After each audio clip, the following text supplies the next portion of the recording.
Hi, thanks for joining us. My name is Morgan. I am the Marketing and Communications Coordinator for Bryant and Stratton College Online. Everybody for joining us. This is our second webinar in our employability series. Today we have Mr. Stephen Krempl. We lead our web titled, You've Got the Interview, Now What? How to Stand Out from the Crowd. Mr. Krempl is the president of Krempl Communications International, a company that focuses on management and executive development.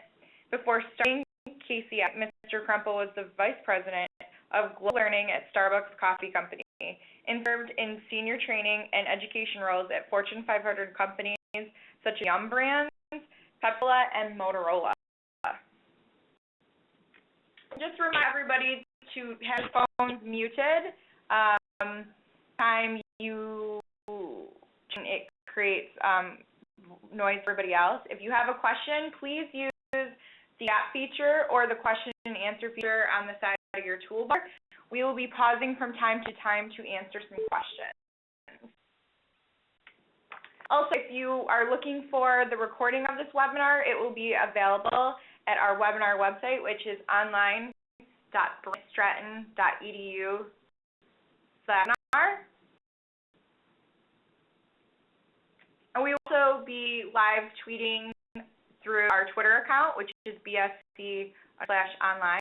And we also will have a recap on our blog, and we'll also be posting the recorded link on our Facebook page.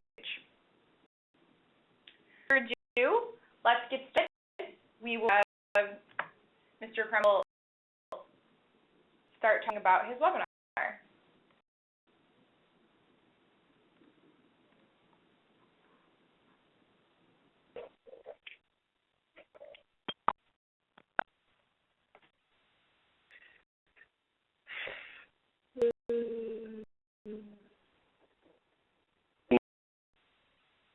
Yes, Ben. Thank you very much. Welcome, everybody, and hopefully you'll be able to see my slides. I was not able to get up on my end, but hopefully Morgan could do something on your end. But anyway, my name is Stephen Krempl, and I want to start off by having two questions here for you. Here's the question. Don't have to write it down. When I need you to write it down, I'll tell you stuff that you need to write down. How many of you would like to be able to interview better and secure that dream job? That's number one. I'm sure most of you are saying yes, otherwise you won't be on this webinar. Two is, how many of you would like to get to the inside scoop that few interviewers talk about? Yeah, that's the question one, and that's why I'm here today. I travel around the world doing consulting work for large companies, but my favorite other thing that I like to do, other than working as executives, is helping college kids prepare for the work world. I run this primarily through a seminar, but we'll convert many of these things online because I can't accommodate my travel schedule and just try and help you guys out. So, why are you here? I'm asking you, why are you here? To be better, Steve, you say. So here's the first question. You don't have to write this down, but if I was the interviewer and I ask you this question, what answer be? So here's the question. How far is the sun from the earth? So this is not a question that comes from, are you smarter than a fifth grader?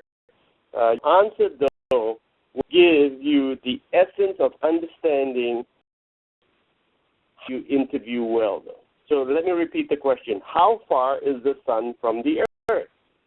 Many ago, 9,000 or 93 million miles, or more brilliant ones ago, 9,955,888.6 miles. And some of you may even go, well, actually, on the first week of July, it's 94.4 million because that's when the Earth is furthest from the sun. And on the week of January, it's 91.3 million, though. But if you answered that way, you were right.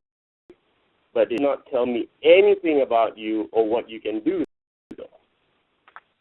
Got it. Today we will cover how to deal with these open type questions and closed questions as well, but also scorecard that the interviewers look at to assess you on competency whilst you're answering the question. You answered 93 million miles from the Earth. You got the answer right, but me, an interviewer, I know nothing about you.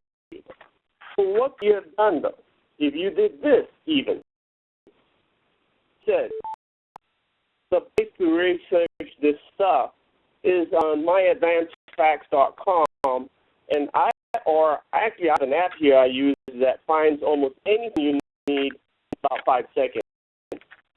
That alone would tell me that, gee, this guy's pretty resourceful, though. He's pretty resourceful. Or you say, I can answer in 5 seconds, give me a time. I always do this for my professors, and when they need anything, they come to me because I get it to them fast. And immediately as an interviewer, I'm going, boy, this person knows how to get stuff fast. They might be useful to a company. Look at the two different answers. One of the things I want you to write down, a question is never a question in an interview.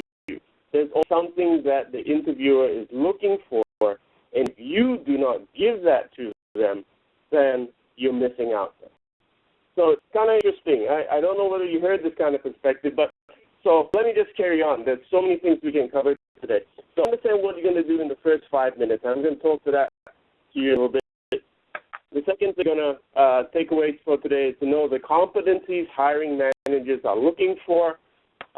And number 3 is knowing the subtext or the actual purpose of the question. And I want to let you know there are only 3 purposes for the question. Later on, I want to give you that heads up. And then just a framework to answer questions that will help you look much better than any of your competition and a lasting impression, though. So if you're interested in that, then please move on, okay? So here's another one. Here's the other question. Do you know the intellectual and behavioral skill set for and standing out in an interview? Know exactly how to communicate confidently, connect personally, and stand out for the corporate world. See, we have a gem or groom your executive mindset. And before you get into the corporate world, you need to start with your corporate executive mindset. And it starts with knowing how to interview, though. So what is important to me? For me, getting to the work world was a little bit of a struggle because I thought was if I was good and I started to chase after success, I would get money, though. Actually, it's the reverse, though. If you act and you look and sound confident, I mean, this is based on a foundation of great competence, attitude, knowledge, and expertise in the first place. But if you act from that space, then success is you, no way around, though. Okay, so that's one of the tricks. So the companies will be chasing you when they, at the end of the interview, not the other way around. One of the concepts I want you to get across is this.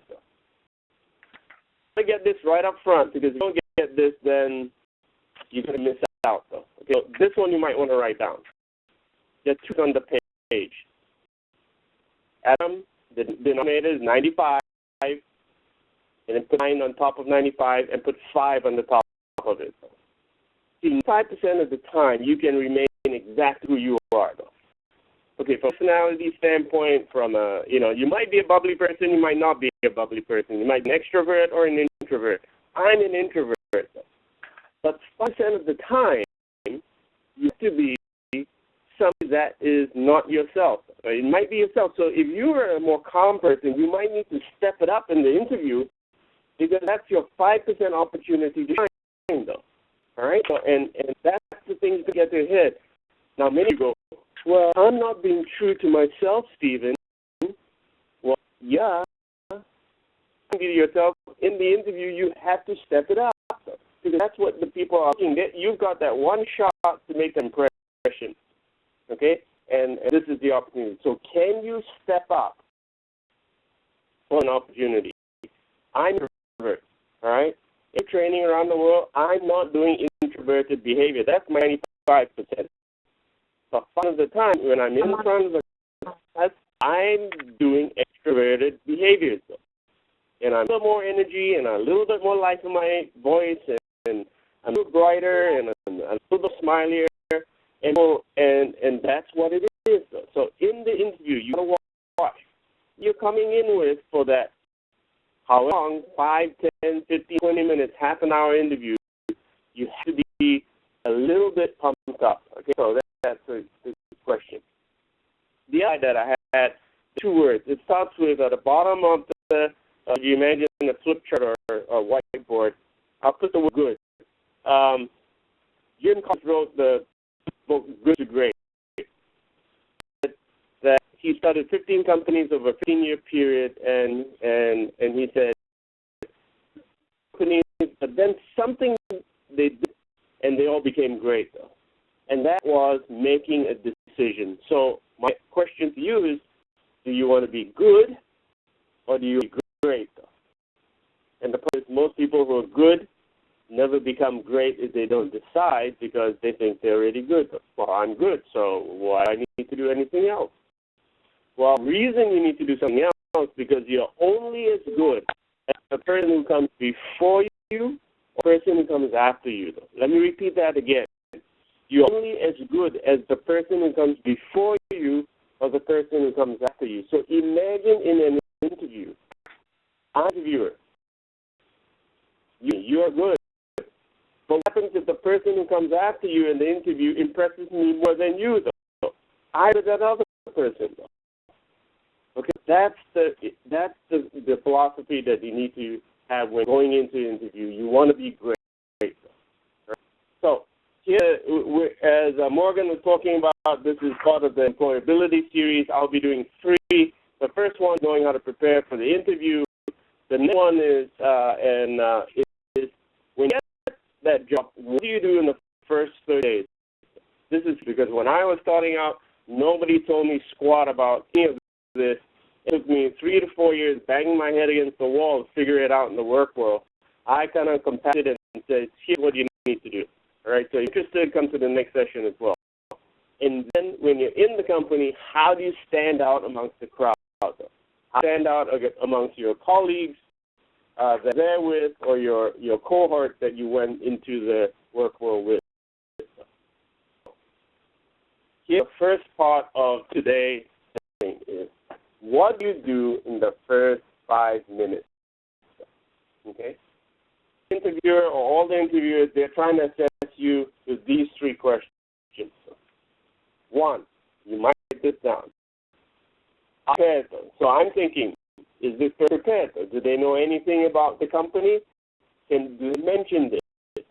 Do they answer the questions? They look dressed? Are they personable? And that's the second question, right? Are you personable? When I ask you a question, are you looking at me? Are you at least smiling, or have not a sad face, right? The third question is, are you a good fit for the job or the organization? At the back of my mind, that third question is always there. Anything you say and anything how you come across, I'm calibrating against my criteria of, are you a good fit for the job, or are you a good fit for the organization? And sometimes, even if you're not good fit for the job, that means the job that you're interviewing for, you come across okay, I may consider you for other parts of the organization, though. And very important for you to understand. Right? 3 questions. Again, are you prepared? Are you personable? And are you good fit for the job or the organization? So you need, now that's just a broad question that the interviewer is thinking about. What are some of the specifics? So the first thing you need to do is this. You need to get the interviewer to connect by getting me to say a yes. For example, I would, as an interviewer, say, well, Mary or John, tell a little bit about yourself.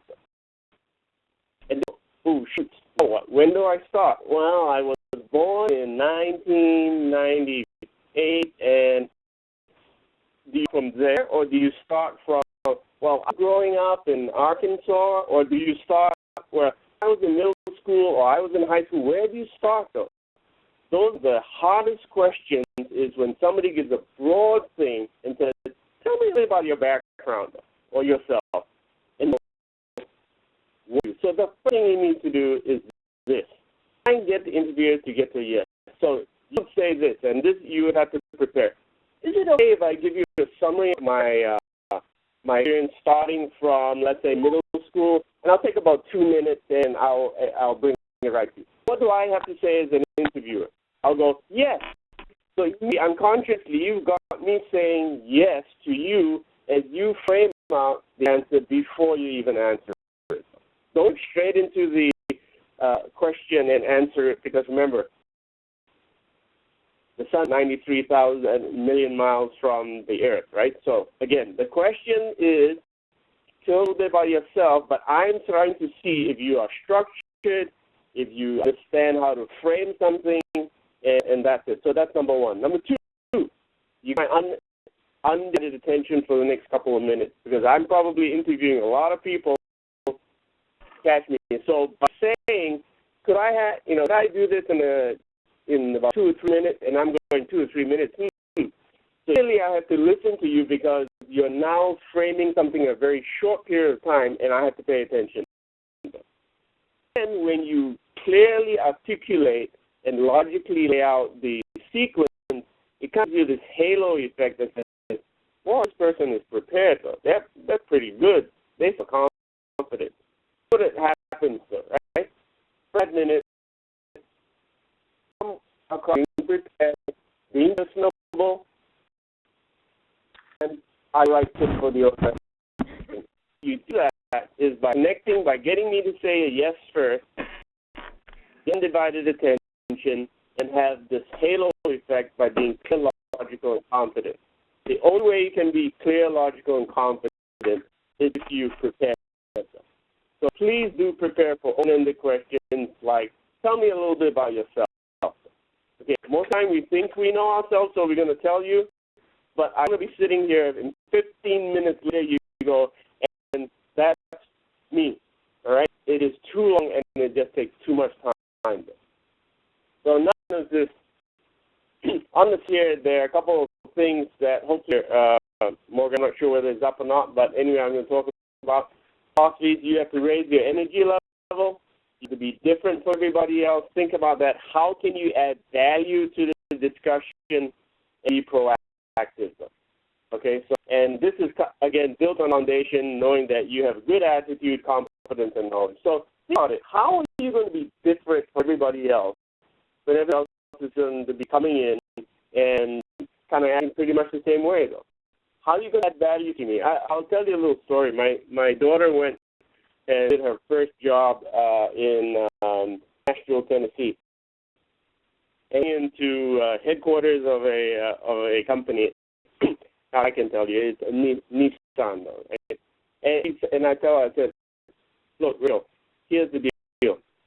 Go on the internet and find out everything you can about Nissan's production line for the last month or the last 6 months. She said, well, why? You're going to ask me about their stuff. I said, no, you work in the conversation, though. So she found out there are 6 lines. They ran about 50,000 cars. And I said, you just work it in. Hi, John, my name's Rachel. And then the initial chat part, being personable. All to do is say this, though. You don't even have to say anything else. You say, oh, I didn't realize you guys are doing, 45,000 units this month, 6 lines, though. And then John would go, wow, in the back of his mind, going, well, man, you know a lot about that. So it took you 5 minutes on the internet to research and be different. How many people are going to bring that up, though? You'd be surprised how many people I interviewed that don't talk about me. They think they're coming to talk about them, though. I remember the people who talk about me, meaning me the person, me the company, me the function that you're going to talk about. All right? So think about that. How can you be different?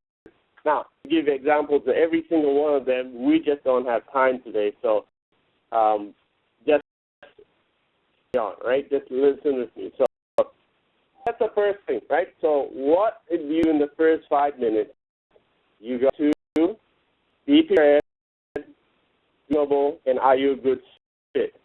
Do that. You connect with a yes. Try to get me to say yes up front. Get undivided attention by putting some time frame on what you're going to answer up front early, that give clear, logical, confident answers, that kind of a halo effect from beginning. Because beyond beginning, here's what's going to happen, though. I'm going to start, or the interviews are going to start up against a competency list they're looking for. Again, that's the second thing I was telling you about, that the competencies that most companies look out for, and they're looking for them in your answers. So here's the way. When somebody asks you something, you think you're asking them the question, actually trying to find out if you have these competencies. Now, if you were sure if you can see any of this, and if... yeah, they're up. Okay, very much. So I'm going to... So here's the first slide here. You see a whole bunch of check marks and stuff. This checklist that interviews go by.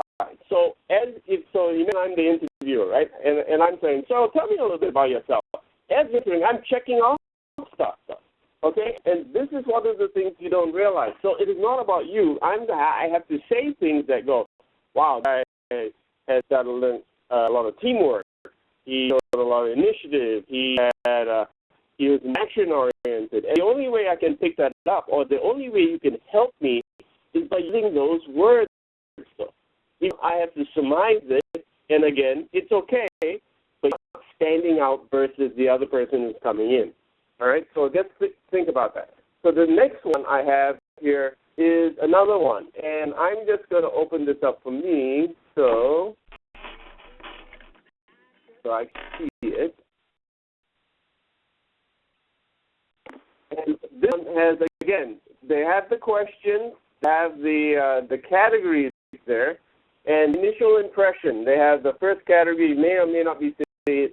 So, well-groomed, you look at the notes, they're down. Well-groomed, professionally dressed, neat, and fit-looking. It doesn't know what they're on, but they're looking for certain things, right? Second, communication. Say right now, very articulate, open, clearly, input questions, answers to the point. Write down your answers to the question. They're writing down things about how you answer. Think about it, all right? Most of us think we have to answer things accurately and have all kinds of details. It is actually the thing, how you answer is more important than what you said. Now, don't get me wrong, what you answered is important as well, right? The thing. The next one, personality, controlled, even paced, polite, while being forthright. These things people are writing down. So think about it, okay? Most of us are thinking, I got to get the answers right. It is everything about it. The other is personality, mental abilities, and such and such. Now, one that I'm going to, next few slides going to be English. The next slide was a grayed out slide, and she's all empty. One of this is many companies have, if you look at that, there are 1, 2, 3, 4, 5 different competencies that they have a drop-down menu of. And when they go in to hire for a job, they're saying, okay, today we're going to look out for these 5 competencies. Now, you're going to ask me, well, Stephen, which competencies are those? No, I'll give you a couple that in the next slide to show you that some things that you need to work into your present or your answers. So, therefore, let's say looking for achievement-oriented or analytical skills. There's no question, tell me about a time when you solved the problem. And then you go, you have to use language that describes that particular question. So let me go to the next slide. The next slide is a bunch of competencies. You can load these from the internet. They're magical. But the ones that you have here on the first page of this, it's an oriented, action-oriented, analytical skills, relationship, orientation, commercial, business knowledge, communication skills, yada, yada. All right? So, put this into a question. So, let me give you an example, though. You could say, there's a broad question and say, hey, tell me a little bit about yourself. Then you go, Mary, I'm a math major with a minor in marketing. Interesting combination, don't you think? You see, I like the math with analytical rigor that math provides me. Ability to be detailed and conscientious. And I'm sure that that's needed in business. And I really like marketing because the creative and communicative skills it afforded me while augmenting all my action-oriented and energy I bring to any task that I have. Now, just notice how I just did that in 15 seconds. I mentioned 5 of those words on that one page. I worked it in. You need to figure it out and how you need to work those things in. The next 21, you need proactivity, and creativity. Now, don't worry about writing these words down. The next 3 slides is the key. Okay, so I have 21 competencies here that interviewers look for. The trick is not the 21. The trick is that each of these fall into 3 categories. So you don't have to worry about the 21. You only have to worry about 3, though. Let me show you the first one. The first one's called task skills. Analytical, do you have decision-making judgment, innovation, strategic planning, organization, detail, consciousness, the commercial business knowledge, or technical knowledge. So that's a task skills. In answer just now, I already worked that in. I talked about being analytical and the rigor it provided, and it allowed me to immediately in my checkbox, as I'm the interviewer, I'm going, task, analytical skills, I'm going to check. Remember that gray screen? The analytical skills was one of the competencies they're looking for. Immediately they're going to check that box. So think of that, right? You have to work these words in. So that's the first category called task skills. The one is called people skills. So easier to remember than trying to remember all the 21 or 54 or 100 competencies. So it's people skills. Have you managed people? Do you like training and influencing? Do you have communication skills? Do you interpersonal sensitivity, relationships, and working?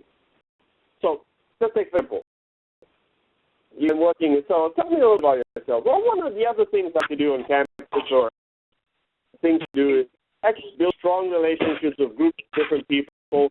I have been known to be a very networker. Now, I think up, right? What I'm trying to do is tell you that you should make sure that you include these things inside when answering the interview.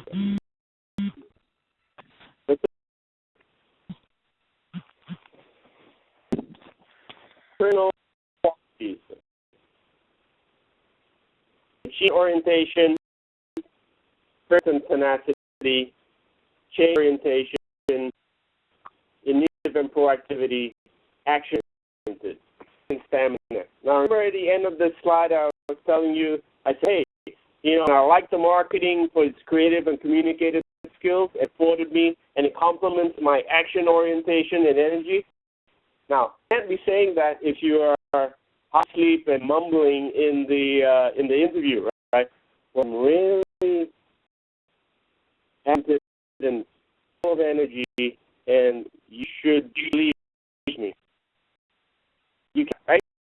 So I'm not asking you to be something you're not. All I'm saying is whatever you are, make sure you identify these things in the three categories that we have.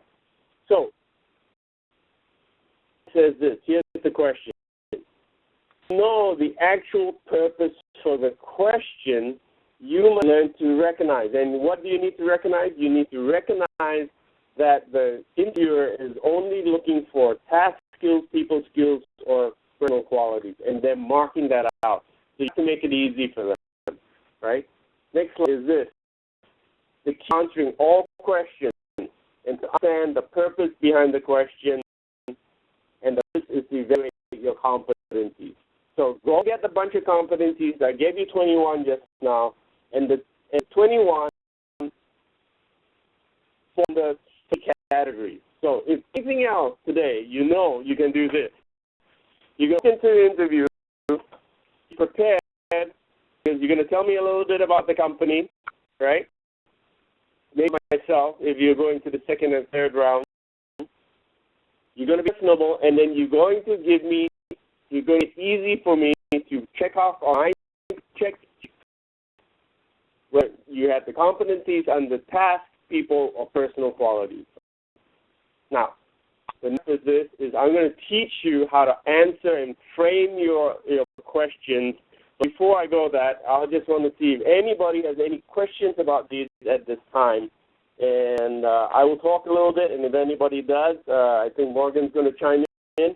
And if a question, if not, I will continue.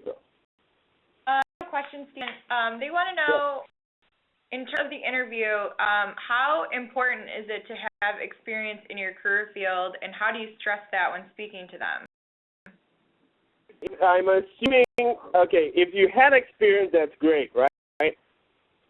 In a particular field. Many managers, I take attitude over experience anytime, though. If you came in, Morgan, let's say you had a great attitude and some experience, and I came in with a lot of experience, but we have a stick of nut and low energy, chances are they will give you the opportunity more than me, though. So don't worry about the experience part. Try and set up as much as you can. I know in the early part of your career, adding value and knowing about the company and being proactive is more important than how much experience you have, because I know you don't have experience anyway. Okay? So I want to see what's a good fit for the company. And that's very important. Great question. Thanks. Our next question is, how would I improve my people skills? Improve. Question. How do I improve my people skills? Oh, how do I improve my people skills? Well, so sure, saying you have to practice with somebody, but it's a very simple question. Most of us actually know how to do this, and I'm going to give a little off-tangent example, but it's exactly what it is. Skills is about the 95-5. Right, just now I mentioned 95-5. 95% of the time, you remain exactly who you are, and 5% of the time you need to step up, right? Two examples in fact. One, you're in class, and maybe sometimes you're online, but imagine you remember previously when you're in class, you're half dead, you're slouching on your chair, and you scribble some notes. Immediately when the bell goes, you go, whoa, it's over, and you're out in the hallways, and suddenly you light up, though. I'm going, 2 seconds ago you were half dead in the chair, and then 2 seconds later you're in the hall and you're bubbly and everything else. So one of the things most people think is particularly the key thing is how you switch from your 95% to your 5% zone. The other one is like you're all right. You're in a bar or in a restaurant, then you see this one little lady come in and you go, oh my God. And then suddenly you light up, your chest goes up, your breathing starts to go up, and then you smile, right? Vice versa for ladies. But that's it. You need to be able to switch from a communication to improve it. The other one is just knowing your normal and what that, not abnormal, but what normal is, which is your 95%, and what your step up is. Okay? And very important. Great question. Can I come in? First, we'll catch some questions at the end tomorrow. Yep, no questions at this time. Thank you very much. Okay, so now, guys, you know what to do. So this is kind of important. So this is how you frame the question. And by framing, if you see that, we put the word frame in the little box here. Framing gives the impression that you got it all boxed up, you're tight, you know exactly what to do, and you're very clear, logical. Next slide kind of describes this, right? So how do you frame an open question? So I want to deal with a question that may take a long time to answer. Take, for example, well, tell me a little about yourself. You're going to go, oh, my God, do I start from when I was born? Do I start when I was, 3 days ago when where I lived? Do I start when I was in another country? So that's the problem, right? Think in how you are going to present your information. So one of the first things you want to know is me as the interviewer, a sense of you're asking me, whether I want to go one way or the other, and I can say, no, why didn't you just start there? Or it says, no, what I wanted was, you start right from college. And then give a chance to, otherwise you would have wasted 5 minutes and get into an answer where what I wanted to hear, right? So state your intention. Have permission, and I'll give you examples of this in a little bit, right? So have you asked permission? Have it undivided attention. You start to see that very, very similar. And again, have you picked the way for the interviewer to get into specifics? And is the next slide that kind of gives you the clue. So, 1, ask for permission. And how do you do that? Well, do you mind if that beginning, do you mind if and what am I going to say? Yes. I will take the next 2 to 3 minutes. I'm going to give you an overview of my experience or give you an overview of whatever the question is. Is it right if somebody says, hey, can you give me background? Yes, I can do that. I will start from, and then where you want to start from, and give you an overview, and we can go into the specifics at the end of it. Would you like that? So again, asking you permission. This one you asked the permission at the end. Would you like that? And I said, yeah, that's good. So what question always needs to have a frame. So, and this, ask for permission, state the time you would take to answer, which is 2 to 3 minutes, 3 to 4 minutes, whatever, 1 minute, whatever it is, whatever it takes. State your experience in the course and in the brief manner, and then you state your experience, years of experience, months of experience, doesn't matter. I'll get one to school focus in a little bit, but the type of your job function, the industry or the company that you work in, the companies, your passion, and allow to elaborate. So, and then you go, at the end, we can go into specifics on any one of the things. So you be brief up front. Most people think they need to go in and be very detailed up front. If too detailed up front, I may be interested in what you're talking about, but I'm interested in something else, and you just, A1, killed the time that you have left in the interview.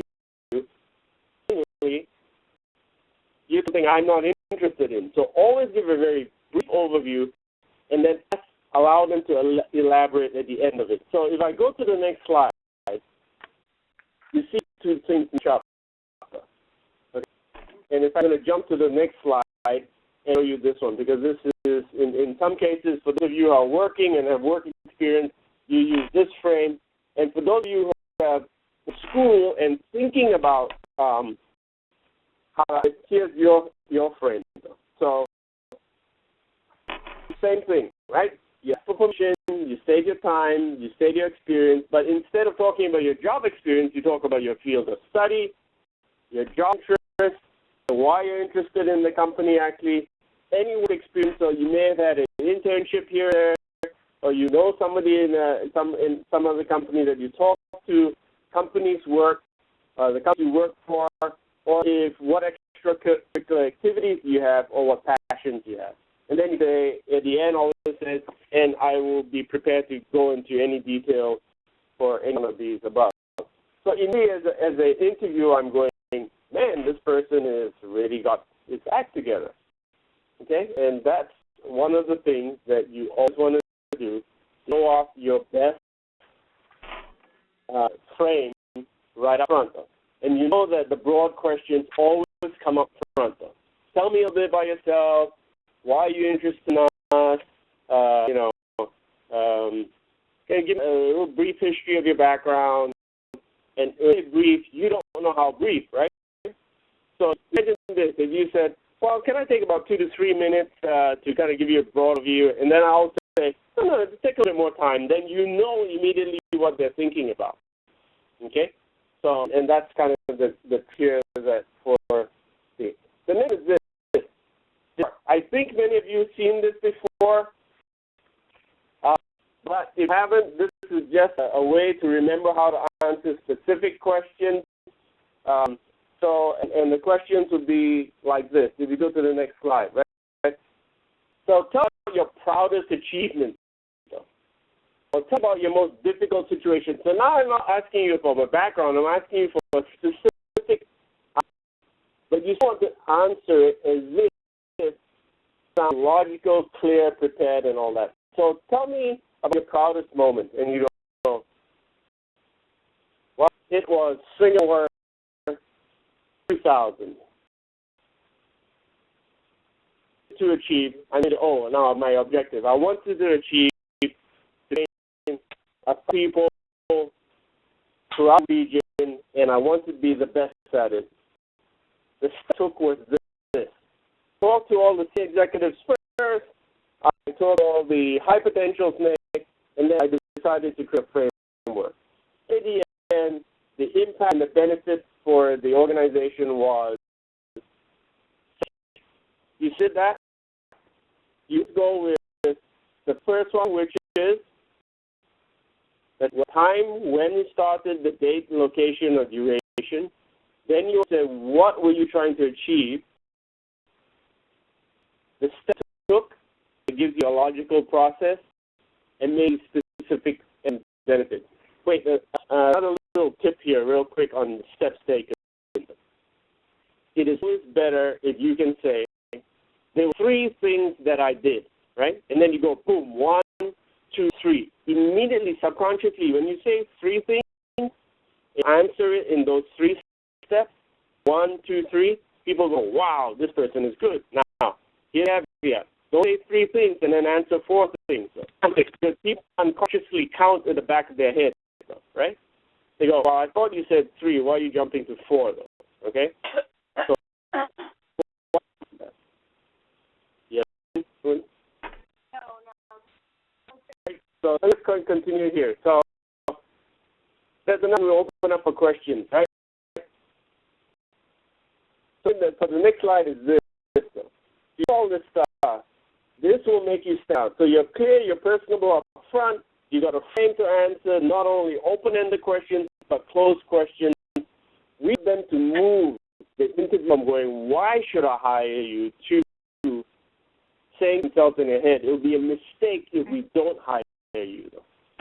Now, this was University of Idaho last year, and I was doing a class, and we're doing a part of the class is an interview class. And there was a couple of PhDs in the class. There's a whole mix, right? Graduate, and PhDs. And the people were the worst communicators and the worst people. And they were preparing for interviews. I'm going, you got to be kidding me, right? So we put stuff. And guess what? So the person asked about the how do I improve my communication skills, a couple of practices just by answering some of the questions you saw today, which is tell me a little bit about yourself, or give me a background of your experience, or why do you want to work for us, or stuff like that. And if you're prepared and you come across logical, using a frame, using SOAR, you come so much better. In fact, the one to unmute your line, press star 6 or 6. He wrote me a letter 2 after the class and said, Stephen, thank you very much. I nailed the interview and I got the job. All right? And he's one of the worst ones in the class. I was sweating it to say he went to an interview the way he originally was. He was going to be dead. Now, I'm not making any engineering students. I was just talking about the example of one. All right? So any of you out there, don't worry about it. Not criticizing anybody. You know what major problem was? Was his energy level. He was mumbling under his breath time, and he's such low energy, he didn't even know it. So I went to him. In fact, the first question I had to him was this: on a scale of 1 to 10, right? How much energy do you think you have? And he said, oh, about 7. Though. I tried 3. So he thought he was a 7, and I'm thinking he's at a 3. That's a big difference. So when you're able to step it up to the 7 level or 8 or whatever, that's about what you want, the half day. So that's the thing, though. You get the people to be saying, look, and sometimes, as an interviewer, I don't even know why I want to hire you. I'm thinking in the back of my mind, this person, we just need to use them somewhere in our company, though. And you want to make them move from why would we hire you to it would be a mistake if we don't hire you. And sometimes we find and put people in places in the company just because we like them, and we can keep them for other things. So that's what you need to think about. Moving forward, there's going to be some other things, kind of a prelude to other things. Here are 7 facets that we'll cover, both whether or not you like what we hear about, and the third one, and it's about how to articulate your point of view, how you communicate confidently and connect personally, and some of that stuff. But if you can get number 1, 2, and 3 down, you win in any job interview, in any job per se, if you can do those 3 things. The trick is most people think they do 1, 2, and 3 great or good. And remember the good trait? Good is enough because you got competition and you don't know how good people are. I was in University of Washington, and I was in MBA class, and I asked the girl, I said, I pointed her out, and I said, hey, which company do you want to work for? And she was Microsoft. I said, oh, great.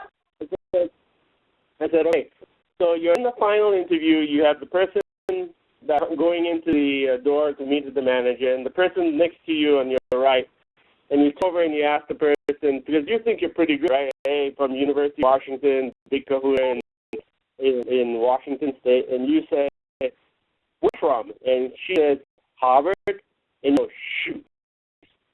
You've lost already, though, okay? But if you're prepared, and you frame, you know exactly what to do, you got sore, you're going to go, so what? I know exactly what I'm going to say, and I'm going to beat you. And that's what you need to have, that kind of attitude when you go into an interview. All right? So, why knowing exactly how to use this is important to you, because get ready for the interview is the key, and you've got to stand out early, especially in the first 5 minutes. Once you do that, sometimes if the person impresses me in the first 5 minutes, I start easy off. Means I don't start in the tough questions. I have them work along with me. All right. So the next is I just got a couple more slides.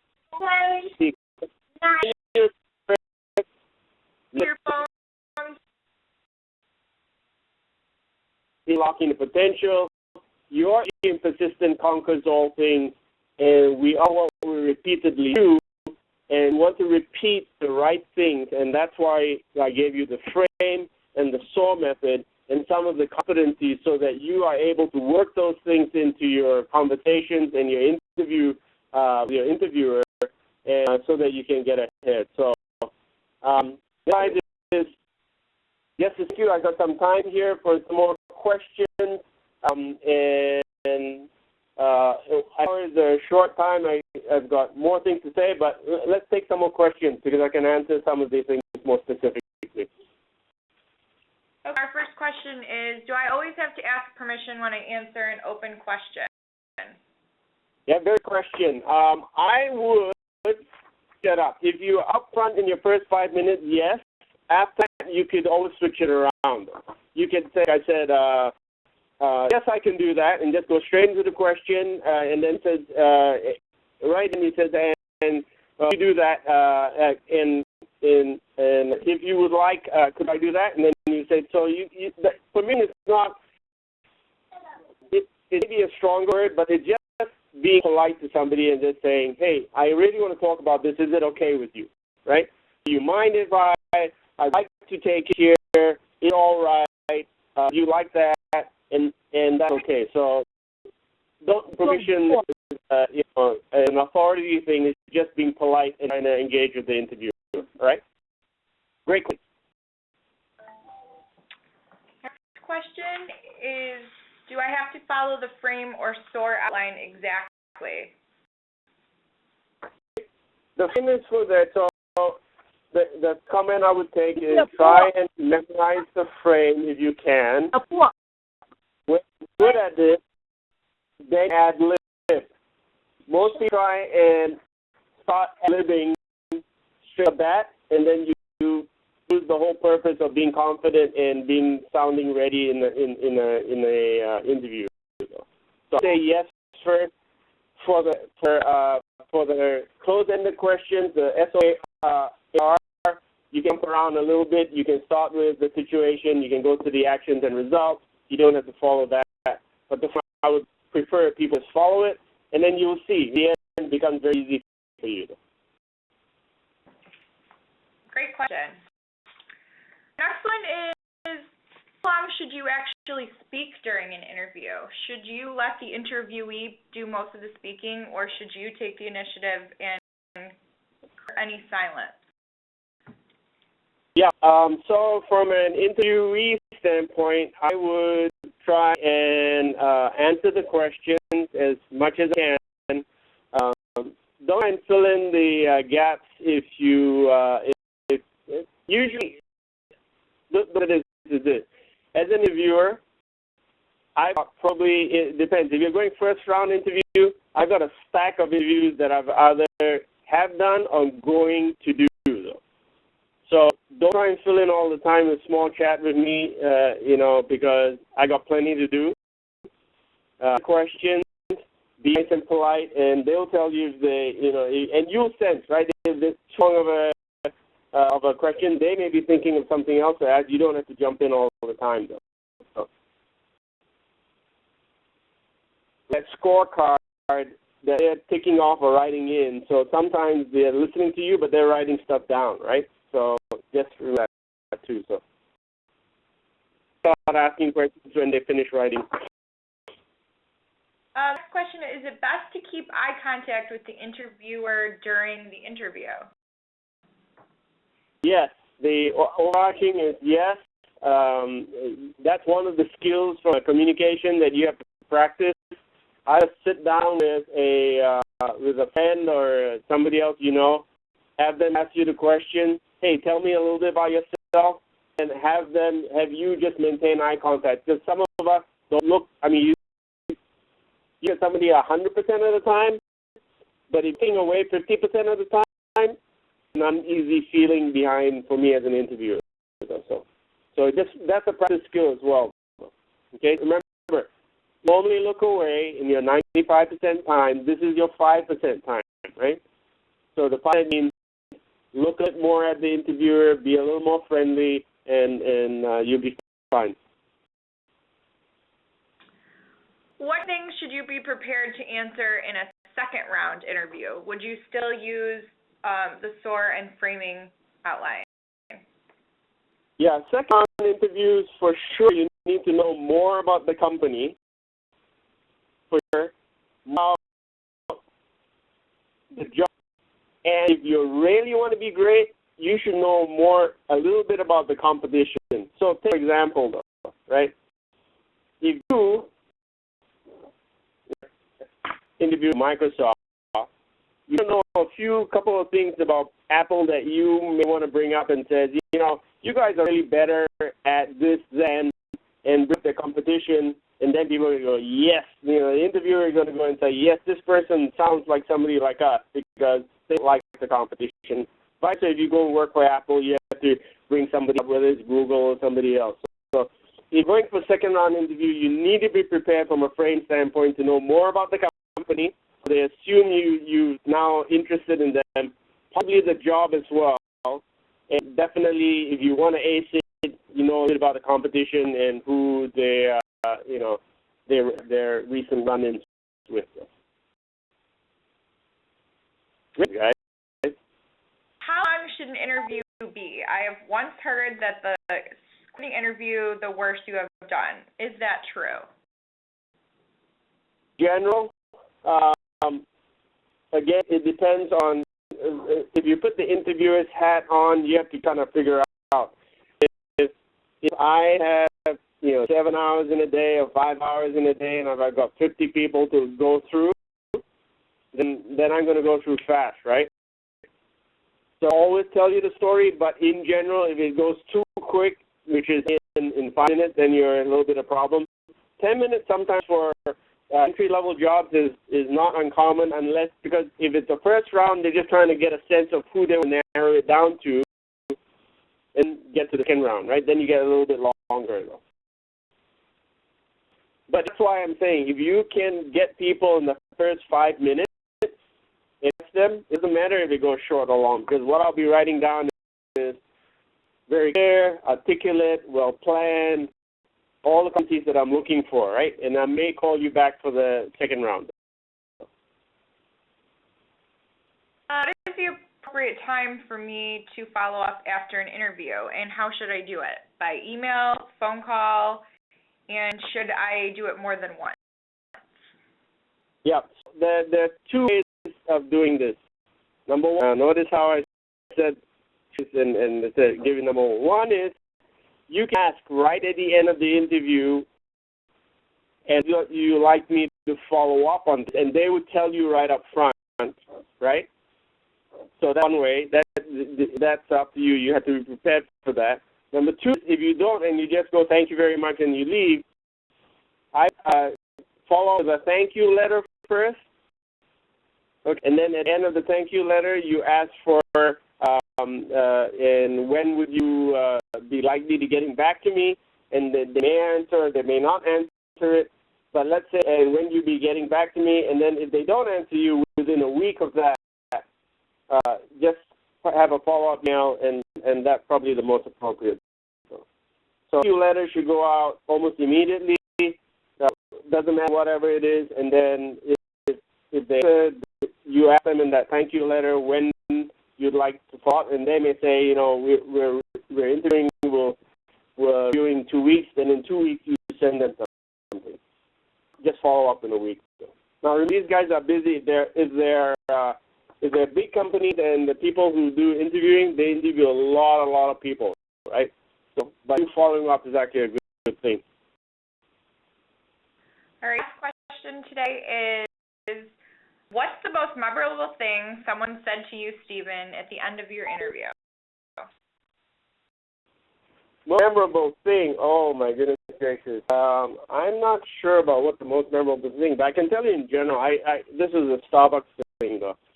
And I remember interviewing somebody for my team, and they said, they kind of say, I'm going to paraphrase, Starbucks is a great company, but I really like to work for you in your commitment to, the advancement of learning delivery or something. So they talked about the company, but then they focused it very clear on the function or me as the manager on what's done. So this person has done a little bit of homework and knows what I like, and those are things that stand out because people always like people talking about them, right? Whether it's the company or the person. So that's the best thing. It's not a bad line or best thing. They always talk about what they like, about what I like. And that's how I feel, and I'm sticking to it. Thank you so much, Stephen. Everybody, thank you for bearing with our technical difficulties. We will be displaying the recorded webinar live. And any questions that were not answered, we will try to get answered, and we'll post through our social media, whether it's through Twitter or Facebook. Hope everyone has a great day. Thank you very much, everybody. Hope to hear you in the next seminar.